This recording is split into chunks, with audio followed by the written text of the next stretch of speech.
Hello everyone, কেমন আছো তোমরা সবাই? আশা করি তোমরা সকলেই খুব ভালো আছো। তো আজকে আমি খুবই সোজা দুটো বর্ডার ডিজাইন দেখাবো। আমি প্রথমে স্কেল দিয়ে দাগ দিয়ে নিচ্ছি যাতে পরে আঁকা বাঁকা না হয় ডিজাইন করার সময়।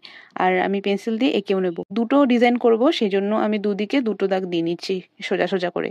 এবং আমি একটা ডিজাইন করব পাতা আকারের, সেই জন্য পাতাগুলো এঁকে নিচ্ছি। আর পাতাগুলো একটু গ্যাপে গ্যাপে করব, দুটো দুটো করে।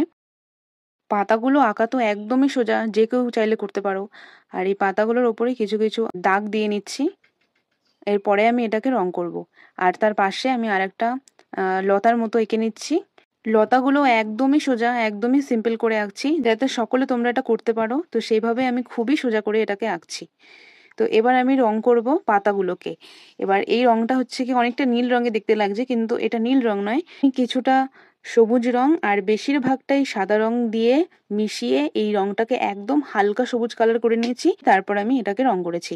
পাতার বর্ডার হিসেবে দেব ডার্ক সবুজ কালারগুলো দিয়ে। তো ডার্ক সবুজ কালারটা দিলে পাতাগুলো সুন্দর বোঝা যাচ্ছে আর ভালো লাগছে দেখতে।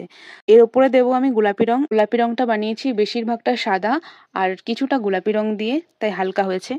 আর এর বর্ডার হিসেবেও আমি সেম একইভাবে দেব ডার্ক কালারের গোলাপি রং। আর মাঝখানে আমি হাইলাইট করার জন্য সাদা রংটা দিয়ে দিচ্ছি, তাহলে কি এটাকে একটু রিয়েলিস্টিক দেখতে লাগে। আর এর মাঝে বরাবর ফাঁকা ফাঁকা লাগছিল, সেই জন্য আমি দিয়ে দিয়েছি হলুদ রং। এবার যে পাশে আরেকটা লতা ছিল সেই লতাটাকে ডার্ক সবুজ কালার দিয়ে করে নিচ্ছি। একদমই সোজা, একটু হালকা হাতে করে নিলেই হয়ে যায়। এরকম আমি একটা একটা করে প্রত্যেকটা লতা এঁকে নেব। এই যে আমি যে দুটো বর্ডার রাখছি খুবই সোজা, তো এগুলো তোমরা যে কোনো শাড়ির পাড়ে কিংবা চুড়িদারের পাড়ে দিতে পারো, কিংবা পাঞ্জাবি কুর্তি এর হাতায়ও আঁকতে পারো। এগুলোকে বর্ডার হিসেবে ব্যবহার করা যায়। এবার দেখো আমি নীল রং দিয়ে বাদবাকি ডিজাইনটা করে দিয়েছি। মাঝখানে দিয়ে দিচ্ছি হলুদ রং আর তার মাঝখানে দিয়ে দিচ্ছি লাল রং। লাল রংটা দেওয়ার পর একটু ভালো লাগছে।